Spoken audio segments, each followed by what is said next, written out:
తండ్రి ప్రభు అక్కడ ఉన్న ప్రతి ఒక్కరికి తండ్రి ప్రభు వారి ఆలోచనలు వారి స్వాధీనంలో ఉంచుకునే కృపను అనుగ్రహించమని యేసునామమున పెట్టడి వేడుకొంచు ప్రార్థిస్తున్నాం తండ్రి, ఆమేన్. ఓకే, పిల్లలందరూ చేతులు కట్టేసేయండి, నోటి మీద వేలేసేయండి, ఇంకెవరు మాట్లాడకూడదు. ఓకే, కూడి వచ్చిన ప్రతి ఒక్కరికి దేవుని నామంలో వందనాలు. మరి ఈరోజు వాక్యము ప్రార్థన గురించి చెప్పబోతున్నా. అసలు మనం ఎలా ప్రార్థన చేయాలి, మనం ఇప్పుడు ఎలా ప్రార్థన చేస్తున్నాం. మరి శుక్రవారం రోజు ఒక స్పెషల్ డే తెలుసా? ఏంటది? శుక్రవారం రోజు ఏం జరిగింది పిల్లలు? ఫ్రైడే ఏం జరిగింది? ఫ్లాగ్ హోస్టింగ్ జరిగిందా? జెండా పండుగ అంటారు కదా. ఓకే, ఆ రోజు ఒక దైవజనులు చనిపోయారు. ఆ రోజు రాత్రి 11:50కి ఆయన హాస్పిటల్లో ఐసీయూలో ఉండి కొన ఊపిరితో కొట్టుకులాడి చనిపోయాడు. ఆయన గొప్ప దైవజనుడు, బిషప్. ఆయన వాక్యము ప్రొఫెసర్, ఆయన చదువుకున్న ఆయన ఎంత స్పష్టంగా మాట్లాడతారంటే అద్భుతంగా ఉంటుంది ఆయన వాక్యం. అయితే ఆయనకి 35 ఏళ్ల నుండి కిడ్నీ ప్రాబ్లం ఉంది. ఆయనకి ఎన్నేళ్ళు? 35 ఏళ్ల నుండి కిడ్నీ ప్రాబ్లం. కిడ్నీ అంటే తెలుసా? ఇక్కడ ఉంటాయి వెనక. అది ఏం పని చేస్తుంది అని అంటే, మనం వాటర్ తాగుతాం కదా, దాన్ని ప్యూరిఫై చేసిద్ది, దానిలో ఉన్న మలినాలన్నీ తీసిద్ది, దాని పని చేసేది అది కిడ్నీ. అది ప్రాబ్లం వచ్చింది ఆయనకి. అంటే మనం బాగా అర్థమయ్యేటట్టు చెప్పాలంటే క్యాన్సర్, కిడ్నీ క్యాన్సర్. ఆయన 35 ఏళ్ల నుండి ఆ కిడ్నీ క్యాన్సర్తోనే ఉంటూ బిళ్ళలు తీసుకుంటూ మంచిగా ట్రీట్మెంట్ తీసుకుంటూ, దానికి మందు లేదు, చనిపోవటమే. కానీ కొంతకాలం మందులు తీసుకుంటూ వాకింగ్ చెప్తా ప్రపంచం మొత్తం అంటే కొన్ని ప్రదేశాలకు తిరుగుతూ ఉన్నాడు. అయితే ఆ ప్రాబ్లం చాలా నొప్పికరమైంది, చాలా నొప్పి వస్తూ ఉంటుంది. అయితే ఆయన ఒకరోజు వాకింగ్ చెప్తా, నాకు కిడ్నీ ప్రాబ్లం వచ్చి ఇప్పటికే 25 ఏళ్ళు. నాకు నొప్పి వచ్చినా బాధ వచ్చినా నేను మీ అందరి దగ్గర నవ్వుతూనే మాట్లాడుతున్నా, కానీ నా నొప్పి నా బాధ నా లోపల ఉంది, అది నేను అనుభవిస్తున్నా. అయితే నేను మోకరించి ప్రార్థన చేశాను దేవునితో. ఒకే ఒకటి అడిగాను, అయ్యా నువ్వు నా కోసం చచ్చిపోయావు కాబట్టి ఈ కిడ్నీ ప్రాబ్లం ఉంచుతావో తీస్తావో నీ ఇష్టం, నేను మాత్రం నీ పని చేస్తానే ఉంటా. ఏమని చేశాడు ఆయన ప్రార్థన? నువ్వు నా కోసం చనిపోయావు. నమ్ముతున్నారా అందరూ? మన కోసం యేసుక్రీస్తు ప్రభువారు సిలువలో చనిపోయాడని నమ్ముతున్నారా? అయితే అందరం కలిసి ఒకసారి చెప్దాం, నా కోసము. అందరు చెప్పాలి, పెద్దోళ్ళు కూడా. నా కోసము క్రీస్తు సిలువలో మరణించాడు. అది ఉండాలి మన ప్రార్థనలో. అయ్యా నా కోసం మరణించావయ్యా, కాబట్టి నేను ఈ వ్యాధిని తీసేస్తావో తీసేవో నీ ఇష్టమేక. నేను తీసేయమని అడగను, తీయద్దని అడగను, నేనేం అడగను. ఎందుకు? నేను అడగకుండానే చనిపోయావుగా నా కోసం. అడిగావా మనం ఎవరినైనా, అయ్యా నా పాపాలన్నీ తీసేయి వచ్చి సిలువలో మరణించని మనం ఎవరినైనా అడిగామా? అడగకుండానే ఇచ్చినటువంటి గొప్ప భాగ్యం అది. సో ఆయన ఆ విధంగా ప్రార్థన చేశాడు. ఇంకో గొప్ప దైవజనుడు ఒక ఆయన మంచాన ఉన్నాడు. ఆయన ఇంకా లెగవలేకపోతా ఉన్నాడు. ఆయనకి వేరే ఒకళ్ళు ఆహారం పెట్టాలి, ఆయన మలమును వేరే వాళ్ళు శుభ్రం చేయాలి. ఆ విధంగా మంచంలో వేదన అనుభవిస్తూ ఉన్నాడు ఇంకో దైవజనుడు. అయితే ఆయన దగ్గరకు ఒక అతను వచ్చి, అయ్యా ఎంతో గొప్ప గొప్ప ప్రసంగాలు పలికావు కదా, నీ దేవుణ్ణి అడగచ్చుగా ఈ రోగాన్ని తీసేయమని. అవునా? మనకు వచ్చిన ప్రతి రోగాన్ని ఏం చేస్తాం? ఫస్ట్ అయ్యా నాకు తలనొప్పి పోతుంది, నాకు కాళ్ళ నొప్పులు వస్తున్నాయి, నాకు ఈ వ్యాధి వచ్చింది, ఆ వ్యాధి వచ్చింది, ఈ సమస్య వచ్చింది, ఆ సమస్య వచ్చింది, కాబట్టి నువ్వు దాన్ని తీసేయ్యా అని అడుగుతాం. మరి ఆ విధంగా నువ్వు అడగచ్చు కదా, అందరికీ చెప్పేవాడివి అని అంటే ఆయన అన్నాడు, అయ్యా నేను బ్రతికి ఉన్నంతకాలం చాలామందికి చెప్పాను ఈ విధంగా బ్రతకాలి, ఈ విధంగా ఉండాలి అని. అయితే నా దేవుడు నాకు ఇదొక శిక్షలాగా ఇచ్చాడు. ఏంటి? నేను బ్రతికి ఉన్న కాలంలో ఏదో ఒక తప్పు చేసి ఉంటానుగా, దానికి ఫలితాన్ని ఇప్పుడే అనుభవిస్తున్నాను నేను. గొప్ప భాగ్యం కదా ఇది. మనం భూలోకంలో ఏదో తెలిసి తెలియక కొన్ని పాపాలు చేస్తాం. ఆ పాపాలని ఇక్కడే అనుభవించి వెళ్తే నయమా, లేకపోతే చచ్చిపోయి జీవితాంతం నరకంలో అనుభవించడం నయమా? చెప్పండి.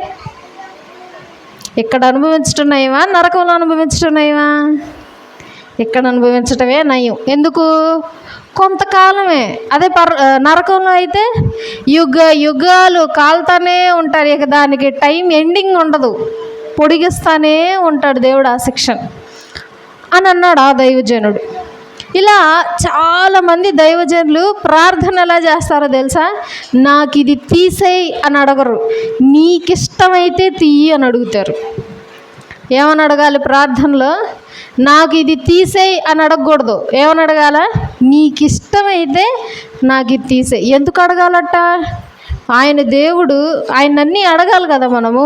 నాకు ఇది కావాలి అని అడిగే హక్కు మనకుంది కదా.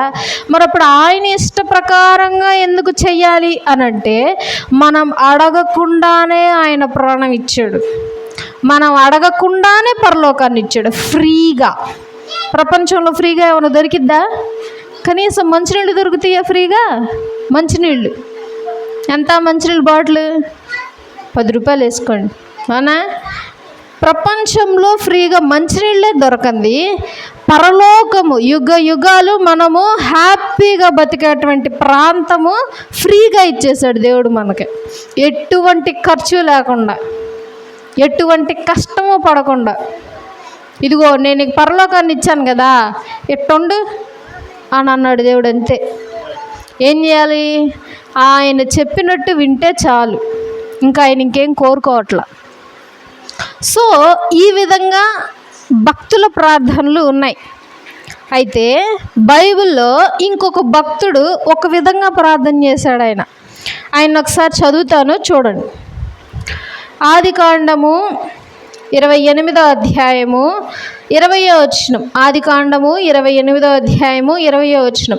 అప్పుడు యాకోబు, నేను తిరిగి నా ఆయన తండ్రి ఇంటికి క్షేమముగా వచ్చినట్లు దేవుడు నాకు తోడయుండి నేను వెళ్ళుచున్న ఈ మార్గంలో నన్ను కాపాడి తినుటకు ఆహారమును ధరించుటకు వస్త్రములను నాకు దయచేసిన ఎడల యెహోవా నాకు దేవుడై ఉండును. నేను చదివింది అర్థమైందా? అర్థమైందా నేను చదివింది? ఇప్పుడు నేను ఎక్స్ప్లెయిన్ చేస్తా. యాకోబు గారు ప్రార్థన చేస్తున్నాడు. ఆయన, నేను ప్రయాణమయ్యి నా తండ్రి ఇంటికి వెళ్తున్నా, నాకు మార్గంలో ఏ హాని జరగకూడదు, నాకు ఏ హాని జరగకుండా నేను క్షేమంగా వెళ్ళాలి, నాకు మంచి ఆహారం దొరకాలి దారిలో. అప్పుడంతా అడవులే కాబట్టి మంచి పళ్ళు అవన్నీ దొరకాలి, చక్కటి ఆహారం తింటూ నేను క్షేమంగా వెళ్ళాలి. అలా వెళ్ళాను అనుకో, అప్పుడు నువ్వు దేవుడివి, లేకపోతే కాదా? దేవుడు కాదా? అప్పుడు దేవుడు క్షేమంగా తీసుకెళ్లకుండా ఏదో ఒక జంతువు వచ్చి చంపేస్తే యాకోబు గారిని, అప్పుడేమంటాడు యాకోబు గారు?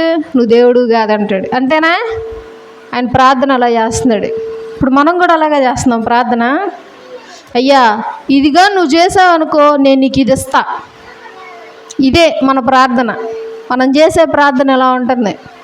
ఇంకో నాకు మంచి ఆరోగ్యం ఇచ్చావు అనుకో, నేనేం చేస్తానంటే చర్చిలో ఫ్యాన్ ఇస్తా. నాకు మంచిగా డబ్బులు పడ్డాయి అనుకో, దానిలో నేనేం చేస్తా, కొంత తీసుకెళ్ళి పాస్టర్ గారికి ఇస్తా. ఇదా ప్రార్థన? ఇలా చేయాలా ప్రార్థన? ఈ విధంగా ఉండాలా ప్రార్థన? చేయకపోతే సరే చేస్తే ఇలా చేస్తానన్నావు, మరి చేయకపోతే ఏం చేస్తావు? చెయ్యవుగా. ఇప్పుడు డబ్బులు ఇవ్వలేదు దేవుడు, ఇప్పుడు నువ్వు ఇవ్వవుగా. దేవుడు ఏమంటున్నాడో తెలుసా? నువ్వు ఏదైనా మొక్కుకుంటే దాన్ని తీర్చాల్సిందే, దాన్ని ఖచ్చితంగా తీర్చాలి. తీర్చకపోతే శ్రమ. కాబట్టి తొందరపడి మొక్కుకోకుండా ఉండండి అన్నాడు దేవుడు. మనం ఈజీగా మొక్కేస్తూ ఉంటాం, అయ్యా ఇది చెయ్యయ్యా, ఇది చేసేస్తాను నేను తొందరగా. సరే ఆ కార్యం జరిగిందనుకో మర్చిపోతాం దేవుడు అడిగింది. ఓ బైబిల్లో ఒక స్త్రీ ఉంది, గొప్ప స్త్రీ, హన్నా అని ఒక ఆమె ఉంది. ఆమె గొడ్రాలు, పిల్లలు లేరు. ఎన్నో సంవత్సరాలకి దేవుడిని ప్రార్థించి ప్రార్థించి ప్రార్థించి అడగ్గా ఒక మగపిల్లాడిని ఇస్తాడు దేవుడు. ఆమె అంటది ప్రార్థనలో, అయ్యా నువ్వు కానీ నాకు మగపిల్లాడిని ఇచ్చావు అనుకో, నేను నీకే ఇచ్చేస్తా తిరిగి, ఎప్పుడు పాలు విడిచిన వెంటనే నీకు ఇచ్చేస్తాను అంటది. సరే ఏదో అడిగింది, ఇస్తాడో లేదో అన్నట్టుగా అడిగింది. ఇప్పుడు దేవుడు ఇచ్చాడు. సన్నిధిలో ఇవ్వాలా ఇవ్వకూడదా? లేక లేక పుట్టిన మగపిల్లాడు పాలు విడవగానే మందిరంలో వదిలేయాలి పిల్లాడిని. ఏ తల్లి ఊరుకుంటుంది అట్లా? ఏ తల్లి చేస్తుంది అట్లా? కానీ నువ్వు దేవుడికి ఏమని చెప్పా? పాలు విడిచిన వెంటనే నేను నీకు ఇచ్చేస్తా. ఆమె ఇచ్చేసింది. ఆమె ఇచ్చేసింది కాబట్టి దేవుడు మరలా 3 పిల్లల్ని ఇచ్చాడు. అదే ఒకవేళ దాచుకొని ఉంటే పిల్లాడిని, ఆమె పెంచుకొని ఉంటే, మాట తప్పుంటే, మొక్కింది మర్చిపోయి ఉంటే మళ్ళీ పిల్లలు పుట్టేవాళ్ళ? ఆ పిల్లోడిని దేవుడు తీసేసుకునేవాడేమో వెనక్కి మళ్ళీ. అందుకే దేవుడు ఏమంటాడు? తొందరపడొద్దు. ప్రార్థనలో మనం కూడా అయ్యా నాకు ఇది చెయ్యి, ఇది చేస్తే నీకు ఇది చేస్తా అన్న మాట మాట్లాడకూడదు. ఇవి ఎక్కడ మాట్లాడతారు? మనుషులు మాట్లాడుకుంటారు. అవునా? నేను నీకు 10 రూపాయలు ఇస్తా, నాకు ఈ చిల్లరి అన్నట్టుగా మనం దేవునితో వ్యాపారం చేస్తున్నాం అన్నమాట. ఆయన నీ తండ్రి. తల్లిదండ్రులతో అలాగే మాట్లాడతాము మనం? మాట్లాడం. మరి నీ తండ్రితో ఎందుకు అలా మాట్లాడుతున్నావు? నీ తండ్రితో ఎందుకు ప్రార్థన అలా చేస్తున్నావు? చేయకూడదు. నీ ప్రార్థన ఎలా ఉండాలి అని అంటే, అయ్యా నీకు ఇష్టమైతే నాకు డబ్బులు ఇప్పించయ్యా, నీకు ఇష్టమైతే నాకు ఆరోగ్యం ఇప్పించయ్యా, నీకు ఇష్టమైతే ఇదిగో నేను అడిగింది చెయ్యయ్యా. ఇలా ఉండాలి ప్రార్థన. అయితే బైబిల్ గ్రంథంలో ఒక భక్తుడు చేస్తున్నాడు ప్రార్థన. ఆ విధమైనటువంటి ప్రార్థన మనం కూడా చేసి ఉండము. ఆ ఆలోచన కూడా రాదు. అది ఏంటో చూద్దాం. ఆ ప్రార్థన సామెతల గ్రంథము 30వ అధ్యాయము 7వ వచనం. దేవా నేను నీతో 2 మనవులు చేసుకొనుచున్నాను, నేను చనిపోకముందు వీటిని నాకు అనుగ్రహించు. వ్యర్థమైన వాటిని అబద్ధములను నాకు దూరముగా నుంచుము. పేదరికమునైనను ఐశ్వర్యమునైనను నాకు దయచేయకుము. తగినంత ఆహారము నాకు అనుగ్రహింపుము. ఎక్కువైన ఎడల నేను కడుపు నిండిన వాడనై నిన్ను విసర్జించి యెహోవా ఎవడని అందునేమో, లేక బీదనై దొంగిలి నా దేవుని నామమును దూషింతునేమో. దాసును గూర్చి వాని యజమానులతో కొండములు చెప్పకుము. అయితే ఇక్కడ ఈయన చేసే ప్రార్థన ఏంటి అని అంటే, ఇప్పుడు నేను వివరిస్తా. అయ్యా నేను నీకు 2 పాయింట్లు చెప్తా. అంటే నా మనవి 2. ఒకటేంటి అని అంటే, నేను అబద్ధాలు ఆడకుండా నా మనసు మంచిగా మారటానికి నువ్వు మంచిగా నాకు సహాయం చెయ్యయ్యా అన్నాడు ఫస్ట్. రెండవ మనవి ఏంటంటే, అయ్యా ఇప్పుడు నాకు పేదరికం వద్దు, ఐశ్వర్యం వద్దు. ఏం వద్దంట? నేను పేదవాడిగా బ్రతకూడదు, ఐశ్వర్యవంతుడంటే డబ్బున్న వాళ్ళలాగా కూడా బతకూడదు. అయితే ఎందుకు ఆ విధంగా అన్నాను? నేను ఒకవేళ పేదవాడిని అయ్యాను అనుకో, దొంగనవుతా. అవునా? దొంగతనం చేసేది ఎందుకు? సరదాకా? ఎందుకు చేస్తారు దొంగతనం? లేక చేస్తారు దొంగతనం. మనమైతే దొంగతనం చేసిన వాళ్ళు ఏం చేస్తాం? పట్టుకొని కొడతాం, తీసుకెళ్ళి అధికారులకు అప్పగిస్తాం. ఇంకొక దేశంలో దొంగతనం చేసిన వాడిని పట్టుకొని ఎందుకు దొంగతనం చేశాడో కనుక్కొని, ఒకవేళ వాడికి లేకే దొంగతనం చేస్తే వాడికి అవి ఇస్తారంట దగ్గరుండి వేరే దేశంలో. అయితే నేను పేదవాడిని అయితే దొంగిలిస్తాను. అదే ఐశ్వర్యవంతునంత బాగా డబ్బున్నవాడిని అయిపోయాను అనుకో, కడుపు నిండిన వెంటనే నేను నిన్ను మర్చిపోతానేమో. ఇప్పుడు ఎగ్జాంపుల్గా మనం బాగా తిన్నామండి, మంచిగా ఆహారం తినేసాం. ఇప్పుడు చక్కగా తెలిసిన వాళ్ళు వచ్చి ఇదిగో అయ్యా బిర్యానీ పొట్లం తినయ్యా అని చెప్పి బిర్యానీ ముందు పెట్టారు. నువ్వు అప్పటికే తినేసావు, మళ్ళీ బిర్యానీ పెడితే ఏం చేస్తావు? ఏం చేస్తారు? అది కూడా తింటారా? కడుపు నిండిపోయింది అప్పటికే, ఎక్కదు. అవునా? ఇప్పుడు మళ్ళీ ఎగ్జాంపుల్గా అడవిలో తేనె ఉంటుంది. తేనె ఉంటుందా? చెట్లకు పట్టే తేనె తొట్టు ఉంటుంది. తీసుకొని తిన్నంత వాటికి తింటాడు బాటసారి. తినేసాక మిగతాది ఏం చేస్తాడు? పట్టుకెళ్తాడు. చక్కగా ఏదన్నా బాటిల్ ఏమైనా తెచ్చుకుంటే మిగతాది ఏం చేస్తాడు? చెప్పాలి ఏం చేస్తాడు మిగతాది. ఇప్పుడు తేనె ఉంది, తేనె కొద్దిగా తెచ్చుకుంటాడు, తింటాడు, కడుపు నిండా తింటాడు. కడుపు నిండా తిన్నాక కొద్దిగా ఉంది, ఆ కొద్దిగా తీసుకెళ్ళి బాటిల్లో వేసుకున్నాడు, చక్కగా భద్రపరుచుకొని ఇంటికి తీసుకెళ్తాడు. ఇంకా మిగిలింది ఏం చేస్తాడు? పడేస్తాడు. ఇంకేం చేస్తాడు? అంతేగా, ఆడేం చేసుకుంటాడు? ఇంకా కావాల్సినంత ఉంది కదా, కడుపులో ఉంది కావాల్సినంత, సీసాలో ఉంది కావాల్సినంత, ఇంకా అదేందుకు ఆడికి పడేస్తాడు. అలా చేస్తానేమో నేను, కాబట్టి నాకు డబ్బు ఎక్కువ వద్దు. నాకు కడుపు నిండిపోయి ఆహారాన్ని పక్కన నెట్టేస్తానేమో, ఇంక మిగతాది కడుపు నిండిపోయి యెహోవా ఎవడు, ఆ దేవుడెవడు అని అంటానేమో నేను. ఆ విధంగా మాట్లాడతానేమో. మనుషులు అంతే కదా, మనం బాగున్నప్పుడు మనకు సహాయం చేసిన వాళ్ళు మర్చిపోతూ ఉంటాం. అవునా? మనకు ఎవరో ఒకరు సహాయం చేశారు, ఇప్పుడు ఎగ్జాంపుల్గా మనం కష్టాల్లో ఉన్నామని, వెంటనే మనం బాగా మంచి స్థాయిలోకి వెళ్ళిపోయాం అనుకో, వాళ్ళు వచ్చి మనల్ని సహాయం అడిగితే ఎవరు నువ్వు అన్నట్టుగా చూస్తాం. ఈ కాళ్ళు ఎందుకు, మనం మంచి స్థాయిలో ఉన్నాగా. అంటే మనిషి ఆ విధంగా ఆలోచిస్తాడు. సో నాకు అందుకే డబ్బు కూడా ఎక్కువ వద్దు, నేను మరీ పేదరికంలో ఉండద్దు, సరిపడా చాలు ఇవ్వు చాలు. ఏం కావాలా? సరిపడా చాలు. అంటే ఈరోజుకి ఆహారం ఇవ్వు, నాకు కావాల్సిన బట్టలు, సంవత్సరానికి ఎన్ని కొంటాం మనం బట్టలు? మహా అయితే ఓ 10-20 జతలు వేసుకోండి చాలు. మంచిగా మంచి ఇల్లు, మంచిగా అందరం హ్యాపీగా ఉండేటట్లుగా చక్కటి గృహం ఇవ్వు, మంచిగా పనినివ్వు, రోజుకి డబ్బులు వచ్చి నేను నా పిల్లలు బతకాలి, నా పిల్లలకి పెళ్ళిళ్ళు చేయాలి, ఆ విధంగా కావాల్సినంత డబ్బులు ఇవ్వు చాలు. ఈ విధంగా ఇస్తే చాలు అని చెప్పి ప్రార్థన చేస్తున్నాడు ఆయన. ఆయన అడిగింది 2 మనవులు. ఆ మనవులు ఆయన చచ్చిపోయేలోపు కావాలంట. ఒకటి, నేను భయంతోనూ భక్తితోనూ ఉండాలి, బుద్ధిహీనుడిలా ఉండకూడదు, మంచిగా ఉండాలి, అబద్ధములు ఆడకుండా ఉండేటట్లుగా నాకు సహాయం చేయి. రెండవదేమో, నేను ఎలా పడితే అలా బ్రతకకుండా బీదవాడిగాను ఐశ్వర్యవంతుడుగాను ఉండకుండా నేను సరిపడా కావలసినంత వాటికి విధంగా ఉండేటట్లుగా నాకు అనుగ్రహించండి అని ప్రార్థన చేస్తున్నాడు. సో మనం కూడా ఈ విధంగానే ప్రార్థన చేయాలి.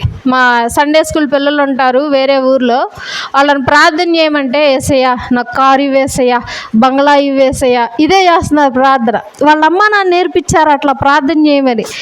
కారు ఇవ్వండి, బంగ్లా ఇవ్వండి, నేను మంచిగా ఇలా ఉండాలి అలా ఉండాలి అని చెప్పి. సో ఈ విధమైనటువంటి ప్రార్థనలు దేవుడు వినడు, చెయ్యకూడదు. సో మనం చేయాల్సిన ప్రార్థన, నీకు ఇష్టమైతే ఇది ఇవ్వండి అయ్యా, నీకు ఇష్టమైతే ఈ కార్యం చెయ్యండి అయ్యా అని చెప్పి మనకు కావలసినంత వట్టికినే అడగాలి. ఎక్కువ అడగద్దు, అడిగినా దేవుడు ఇవ్వడు. కాబట్టి మనం ప్రార్థన చేసే విధానాన్ని మార్చుకోవాలి. అయ్యా ఇది నువ్వు చెయ్యి, ఇది నువ్వు చేస్తేనే నేను నీకు ఇది ఇస్తాను, ఈ విధంగా చేస్తేనే నేను ఈ విధంగా ఇస్తాను అన్న మాటలు కూడా మనం మాట్లాడకూడదు. ఒకవేళ దేవుడు చేసినా చేయకపోయినా ఇవ్వాల్సిందే. ఇప్పుడు మనకు సపోజ్ ఎగ్జాంపుల్గా పని నుండి డబ్బులు రాలేదు, అయ్యా నేను ఇప్పుడు చర్చిలో ఒక కుర్చీ ఇస్తానయ్యా అని అనుకున్నావు, డబ్బులు వస్తే ఇస్తానయ్యా అన్నావు, ఇప్పుడు డబ్బులు రాకపోతే, సో డబ్బులు రాకపోతే ఇవ్వము. కాబట్టి నువ్వు అప్పుడు ఏమని మొక్కాలి దేవునికి? అయ్యా నేను ఇలా కుర్చీ ఇవ్వాలనుకుంటున్నాను దేవుని మందిరంలో, కాబట్టి నీకు ఇష్టమైతే నాకు డబ్బులు ఇవ్వయ్యా, నేనేం చేస్తాను, ఒక కుర్చీ ఇస్తా. ప్రార్థన చేసే విధానం ఇలా చేయాలి. దేవుణ్ణి అడిగే విధానం ఇలా అడిగితే అబ్బా దేవుడు మెచ్చుకుంటాడు, భలే అడిగింది నా కూతురు, భలే చక్కగా అడిగాడు నా బిడ్డ అని చెప్పి దేవుడు మురిసిపోతాడు అనమాట మనల్ని చూసి. సో మనము దేవుణ్ణి ఘనపరిచే వారంగా ఉండాలి, మనము దేవుణ్ణి హెచ్చించే వారంగా ఉండాలి, అవమానపరిచే వారంగా మాత్రం మనము ఉండకూడదు. దేవుడు మన మూలంగా తల దించుకోకూడదు, మన బ్రతుకు అలాగే ఉండాలి, మార్చుకోవాలి. కాబట్టి ఇక నుండి మనం ప్రార్థన చేసేటప్పుడు ఈ విధంగానే ఏమైనా చేసామేమో కాబట్టి జ్ఞాపకం చేసుకొని మార్చుకోవడానికి ప్రయత్నం చేద్దాం.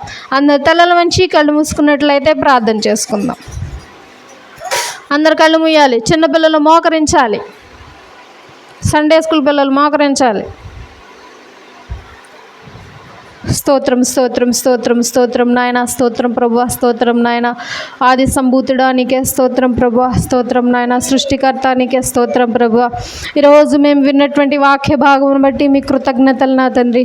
అయా ఈ యొక్క మాటలు నా యొక్క హృదయంలో నా తండ్రి ఇక్కడ ఉన్నటువంటి ప్రతి ఒక్కరి హృదయంలో భద్రపరచండి నా తండ్రి ప్రభువా. ఈరోజు నా తండ్రి మీరు నాతో మాట్లాడిన విధానం బట్టి మీకు స్తోత్రాలు అయ్యా. మేము కూడా ఏదైనటువంటి తప్పులు తండ్రి ప్రభువా మా ప్రార్థనలో ఉన్నాయేమో, అట్టి ప్రార్థనలు మేము అటువంటి తప్పులు మేము తీసివేసిన తండ్రి మంచిగా ప్రార్థన చేసే కృపను మాకు అనుగ్రహించండి నా తండ్రి. మాలో ఉన్నటువంటి తప్పులు లోపాలు ఎత్తి చూపించిన విధానం బట్టి మీకు కృతజ్ఞతలు అయ్యా నా తండ్రి. ఈరోజు జరిగినటువంటి కార్యక్రమంలో తోడుగా ఉన్నారు మీకు కృతజ్ఞతలు అయ్యా నా తండ్రి. వచ్చినటువంటి ప్రతి ఒక్కరిని బట్టి మీకు కృతజ్ఞతలు నా తండ్రి. వీరి పనుల్లో మీరు తోడుగా ఉండండి, వీరి బిడ్డల విషయంలో మీరు తోడుగా ఉండండి. ఈ వాతావరణ మార్పుల వల్ల నా తండ్రి ఇక్కడ ఉన్నటువంటి ప్రతి ఒక్కరికి మంచి ఆరోగ్యమును అనుగ్రహించండి అయ్యా. వీరి పనులు కొత్త కొత్త పనులు వచ్చి తండ్రి ప్రభువా వీరికి నిండుగా ఆహారమును అనుగ్రహించండి అయ్యా. ఇక్కడ ఉన్నటువంటి సంఘ కాపరిని మీరు జ్ఞాపకం చేసుకోండి, వారి కుటుంబాన్ని మీరు జ్ఞాపకం చేసుకోమని మరలా నీ చిత్తమైతే వచ్చే ఆదివారం మేమందరం ఈ విధంగానే సమకూడి నేను స్తుతించి గణపరిచే భాగ్యం అనుగ్రహించమని యేసు నామమున పెట్టి అడిగి వేడుకొంచు ప్రార్థిస్తున్నాం తండ్రి, ఆమేన్.